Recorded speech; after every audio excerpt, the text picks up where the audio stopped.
This week in Young Adults, the topic of God being the potter came up, and for me this illustration has been profound and was the center of several of my research projects as a result.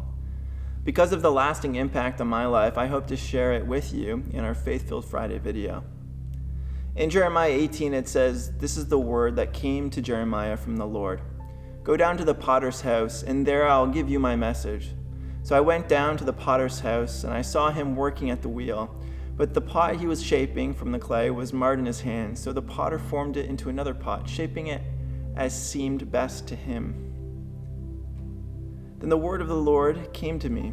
He said, "Can I not do this with you, Israel, as this potter does?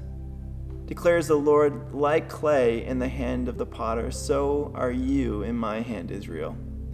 God used this illustration to show Jeremiah and Israel a warning of what was to come to Israel if they didn't change their ways. But beyond this warning, I find this passage very, very encouraging. In my prep school days, I loved working with clay. I wasn't particularly talented at it, but I remember how soothing it was making something out of a block of nothing. Because of this experience, I am familiar with how this passage can ring true for us today, as being the clay in the hands of the potter God.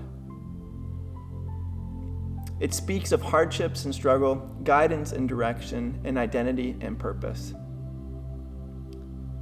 The process of forming art on the potter's wheel is fairly straightforward. However, if you miss a step through the process, it might mean you'd have to start over.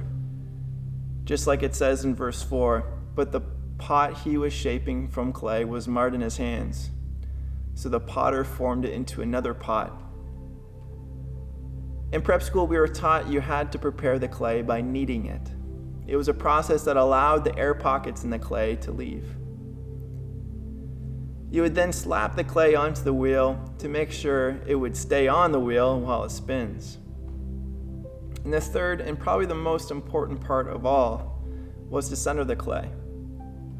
It's the foundation to any shaping. You cannot make anything without making it first being centered. This requires a lot of pushing hard down onto the clay and into the center of the wheel. If you ever lifted your hand, there was a good chance the shape would be messed up. And I really found anything after these steps fairly challenging. I wasn't very good at shaping the clay after this process. And I wasn't very good at throwing pottery at all. But it was those who were able to gently push the clay where they wanted to go who succeeded in it. I found if you pushed too hard or not hard enough, the clay would go off center. And you would have to start from the very beginning. So why is this at all practical information for us? Well, it's not. But I think it poetically shows us how our life is with God. As clay, our lives might feel challenging, as if someone is kneading us and breaking us down. We might also feel a ton of pressure, especially when we try and get right with God. When he centers us, like how the potter centers their clay, it is a humbling experience, and maybe even a painful experience.